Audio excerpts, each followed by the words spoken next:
What's up, y'all? It's your boy Keep 100 back with the news again, and we gotta talk about the back and forth that's been going on over the late, great Kobe Bryant. God rest his soul, and the debate that has sprung up once again over who is the second greatest NBA player of all time, and quite frankly, who's in everybody's top 3 to top 5.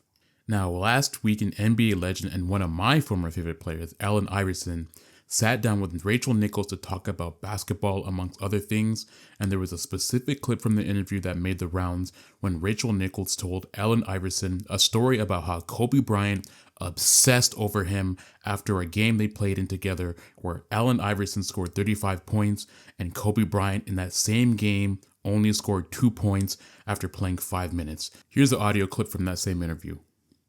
I've never seen nobody as competitive like him but Mike. That's it. Like when people talk about, your favorite players or the best players in the world, I say Mike and I say Kobe. You know what I mean? And then everybody else. LeBron's after that for you? Definitely. Okay. Definitely after that. Now, y'all heard it straight from the horse's mouth himself. Allen Iverson talks about how the most competitive player he's ever seen, other than Michael Jordan, is Kobe Bryant. Allen Iverson then goes on to say that his top players of all time has Michael Jordan as number 1, and Kobe as number 2, and everyone else after that. Now, Rachel Nicols did try to crowbar LeBron's name in there, and that's a topic from another day, but we do have to talk about some of the debates that were sparked as a result of this. Stephen A. Smith would go on his show later that day and would respectfully disagree with Allen Iverson's all-time ranking, and this is what he had to say. I love him to death. And I'm so sad every time his name comes up because I'm reminded of the fact that he's gone. Gone but never forgotten. But Kobe Bryant is not the second greatest player in NBA history. That's just not true. It's just not. It's just not. And the points per game didn't equal LeBron's. The assists didn't equal LeBron's. The rebounds didn't equal LeBron's. The durability didn't equal LeBron's. He's got more rings, but we can't ignore the fact that the first 3 came with Shaq in his prime, meeting the most dominant force of our era, and next to Wilt Chamberlain, one of the top 2 most dominant figures in the history of basketball. That dude, the 7'1", 350-pound diesel. Now, this is just a short clip of the overall segment, and if you watch the overall segment, Stephen A. does respectfully disagree with Kobe being top 2, and even gives Kobe his flowers while doing it.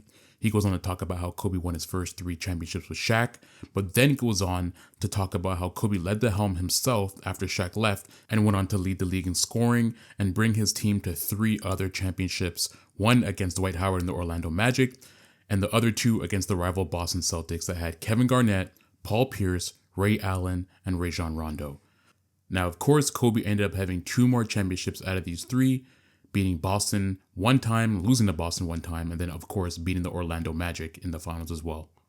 However, Stephen A. Smith made it clear as day that he does not think that Kobe Bryant is a top 2 player of all time in the NBA, and instead puts him as top 10 on his specific list instead. Now, of course, this clip made the rounds because it is Stephen A. Smith, and here is what Rashad McCants and Gilbert Arenas had to say in response to what Stephen A. Smith had said on his show. Kobe, standard. Mm-hmm. If I give you 6'6" and then took every 6'6" guard in the NBA and NBA history, you would never find him. You would see Jordan because there he is, right? You would never find Kobe because he didn't have big hands, right? He wasn't quick, he wasn't fast. 38-inch vertical, that's standard. Like if you don't have a 30-inch vertical, you're not even a shooting guard in today's game, right? And what he did with that body, it's like you took a S500 and he was pushing it like a Bugatti. Mm-hmm. That's what we look at. We look at the normal person fighting gods. Yes. Elevation. When Stephen A. did all that shit, I went on the page, I commented, because I know, like, The narrative is to kill Kobe off, but he's already gone. We can't keep trying to kill off the nigga that did everything for us. 10 years in one jersey, 10 years in another jersey. 15,000, both jerseys. What he did for 20 years for our league, man, I'm not gonna say it's unmatched, but what, like you said, the skill set, the attributes, taking this S500 and showing up to the fucking game like it's a Bugatti, and everyone else is like, how do I turn my S500 to the Bugatti? And you witnessed him working on that motherfucker in the garage. You was like, oh, that's how you turn this motherfucker into a Bugatti. Wow. So when I hear Stephen A. going off on these rants about how Kobe Bryant is not this and not that, you didn't have that energy when he was here. Where was that energy when he was alive? And stop bringing this man who passed to extend your narrative. Yeah. Why would Kobe be in the conversation for you to kill him off so LeBron can live higher than him?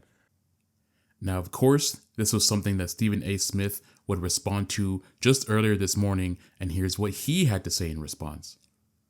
You don't know what the hell you're talking about. You don't have a goddamn clue. Period. You don't know. So let me educate you. Number one, if you're gonna quote me accurately. The receipts are there. I have never, nor would I ever, diminish the Black Mamba. That's number one. Number two, I didn't have the energy when he was here. Kobe was a friend of mine. I told Kobe to his face when he was alive, because I've been calling LeBron number 2 to Michael Jordan before Kobe passed away, God rest his soul. That is a fact. It is something that we debated about. When Shaquille O'Neal comes on the show a little bit later on today, he'll confirm that for you. Just ask him. Now, me personally, I think that this has reignited a debate that will never, ever, ever, ever end in the basketball world and the sports world in general. This will be across barbershops until the end of time. Who is top 5? Who is top 2? Who is the GOAT? And I can understand where Rashad McCants is coming from, as he was a former NBA player, where they revere the pure dedication that Kobe put forward towards basketball. Because let's be honest, outside of Michael Jordan, when we talk about who should be the poster child for basketball when it comes to dedication and putting in effort and work towards your craft and having that killer mentality to win at all costs, there's no one else you can ever think of other than Kobe Bryant. And this mentality, more so than the 5 championships that he won or the MVPs or the scoring titles, is what makes Kobe a fan favorite and one of the favorite players for many of the NBA players past and present. And I do think part of Stephen A. Smith's argument is weak, specifically the part where he talks about Kobe having 3 championships with Shaq, saying that he had one of the most dominant players of all time on his team for the first 3 championships. But he also never mentions that Magic Johnson, who he has as his favorite Laker of all time and top point guard of all time, had 5 championships, all played with Kareem Abdul-Jabbar, who he played with for an entire decade. So I do think that part of his argument is weak, but other than that, he's a grown man. He's entitled to his own basketball opinion. Because let's keep it a bean.